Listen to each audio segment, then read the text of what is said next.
अस्सलाम वालेकुम दोस्तों, मेरा नाम है साकिब रसूल और आप देख रहे हैं बलोच इस्लामिक इन्फॉर्मेटिव वीडियो। हज़रत अदी बिन हातिम रदी अल्लाह ताला अन्हु इरशाद फरमाते हैं, बुखारी शरीफ की हदीस है, इरशाद फरमाते हैं कि एक मरतबा सहाबा इकराम का मजमा लगा हुआ था। हुज़ूर अकरम सल्लल्लाहु अलैहि वसल्लम भी जलवा अफरोज थे। तो मैं हुज़ूर अकरम सल्लल्लाहु अलैहि वसल्लम की खिदमत में हाजिर हुआ और मैंने जाके अर्ज़ की, या रसूलल्लाह सल्लल्लाहु अलैहि वसल्लम, इस कदर गुर्बत छाई हुई है मुझ पर, घर के माशी हालात इस कदर कमज़ोर हो गए हैं कि घर में खाने के लिए कुछ नहीं। इरशाद फरमाते हैं कि मैं अभी हुज़ूर अकरम सल्लल्लाहु अलैहि वसल्लम से ये अर्ज़ कर ही रहा था कि एक शख्स और आया और आके अर्ज़ करने लगा, या रसूलल्लाह सल्लल्लाहु अलैहि वसल्लम, माल बहुत ज़्यादा है और सफ़र का इरादा रखता हूँ, लेकिन खौफ है, जो रास्ता है वो बहुत ज़्यादा ख़तरनाक है। तो हज़रत अदी बिन हातिम रदी अल्लाह ताला अन्हु इरशाद फरमाते हैं कि हुज़ूर अकरम सल्लल्लाहु अलैहि वसल्लम ने यूँ मेरी तरफ देखा और कहा कि ए अदी, तूने हिरा का शहर देखा है?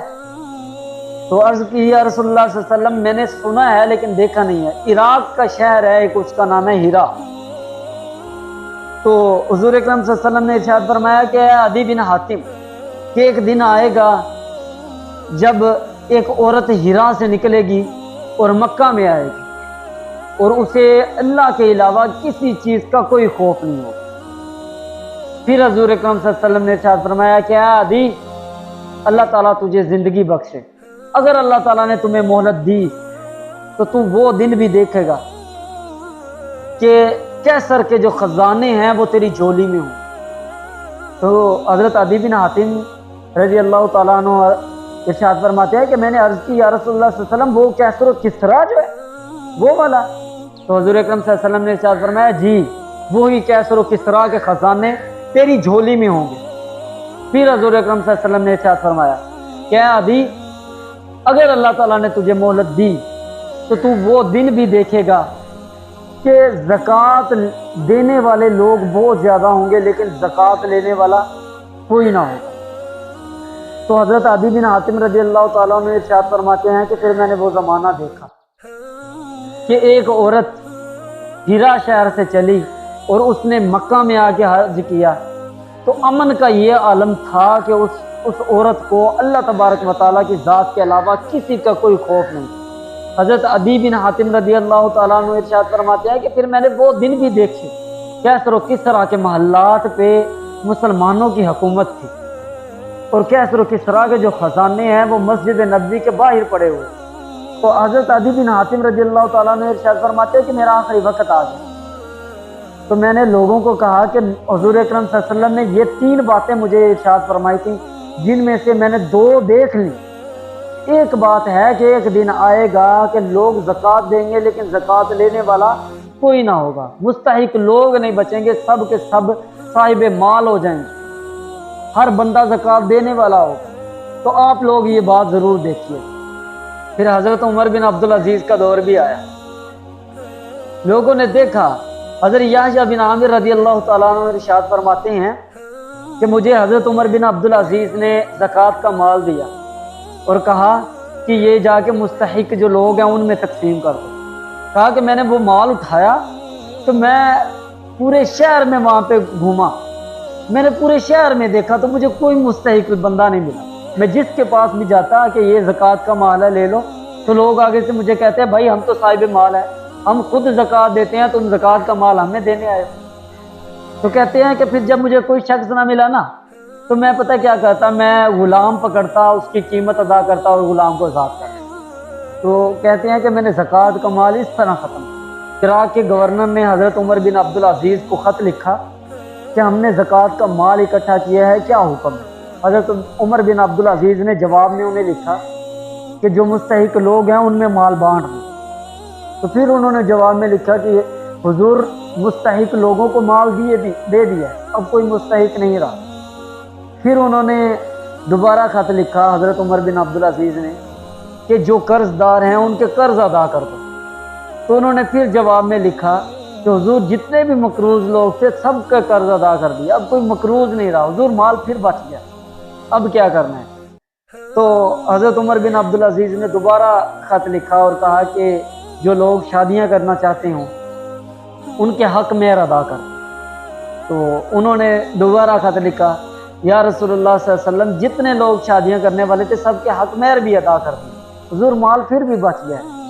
تو حضرت عمر بن عبدالعزیز نے کہا کہ جو آپ کے شہر میں کفار رہتے ہیں، جو ٹیکس دیتے ہیں، ان کو ڈبل جتنا ٹیکس لیا ہے ڈبل پیسہ ان کو واپس کرو، اور ان کو کہو کہ اپنا کاروبار کریں، اور ان کو یہ بھی کہنا کہ واپس قرض کی ادائیگی کی جو ٹینشن ہے وہ نہ لینا، جب آپ کے پاس پیسے ہوں تب واپس کر دیں۔ پھر لوگوں نے وہ دور بھی دیکھا۔ حضور اکرم صلی اللہ علیہ وسلم نے جو فرمایا تھا اس مطابق تیسری بات بھی لوگوں کے سامنے ظاہر ہو گئی۔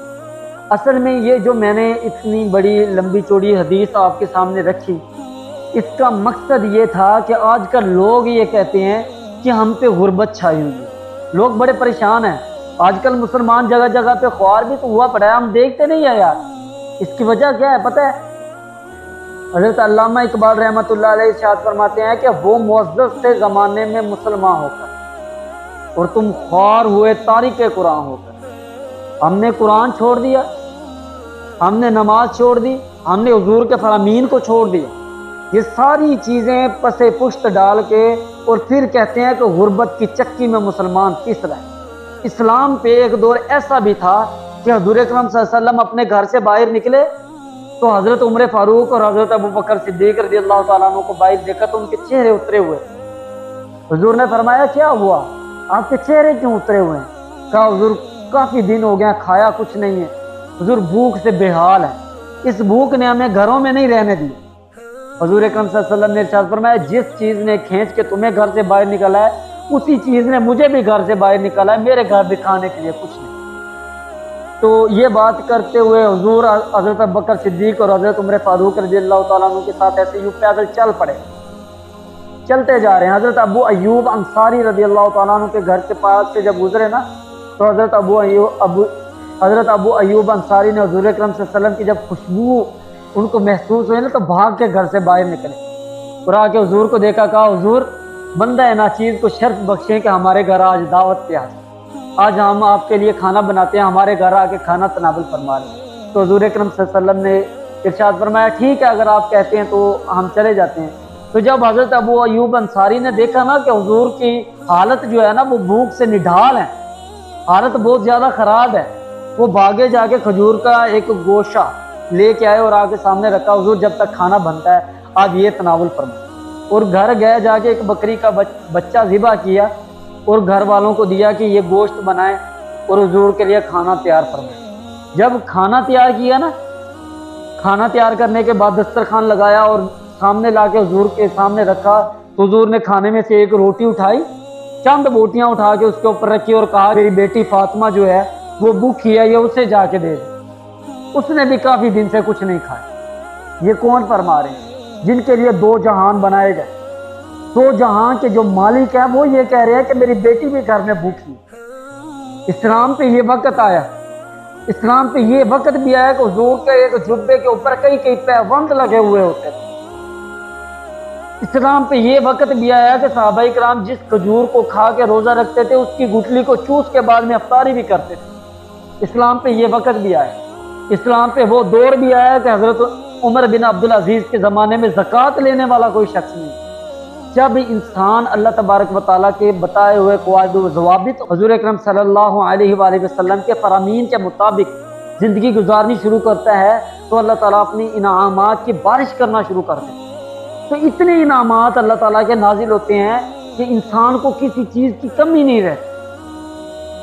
اگر آج ہم نماز، روزہ، حج، زکوٰۃ اور ہر ایک چیز سے دور ہو کے پھر کہیں کہ مسلمان جو ہے غربت کی چکی میں پس رہا ہے تو یہ ہماری اپنی کمی۔ ہمیں اپنا محاسبہ ہمیں چاہیے کہ ہم اپنا محاسبہ کریں، ہم دیکھیں کہ ہم اسلام کے قوانین کے مطابق زندگی گزار رہے ہیں۔ اگر گزار رہے ہیں تو پھر ٹھیک ہے، اگر نہیں تو پھر ہمیں چاہیے کہ اللہ تعالیٰ نے جو قرآن میں ہمیں قواعد و ضوابط عطا کیے ہیں ان کے مطابق زندگی گزاریں۔ اللہ تعالیٰ سے دعا ہے کہ اللہ تعالیٰ ہمیں عمل کی توفیق عطا فرمائے، ہمیں قرآن پڑھ کے، قرآن سیکھ کے اس پہ عمل کرنے کی توفیق عطا فرمائے۔ اگر آپ لوگوں کو میری یہ ویڈیو اچھی لگی ہو تو اسے اپنے دوستوں کے ساتھ ضرور شیئر کیجیے گا۔ ملتے ہیں اپنی نیکسٹ ویڈیو میں، تب تک کے لیے اللہ حافظ، فی امان۔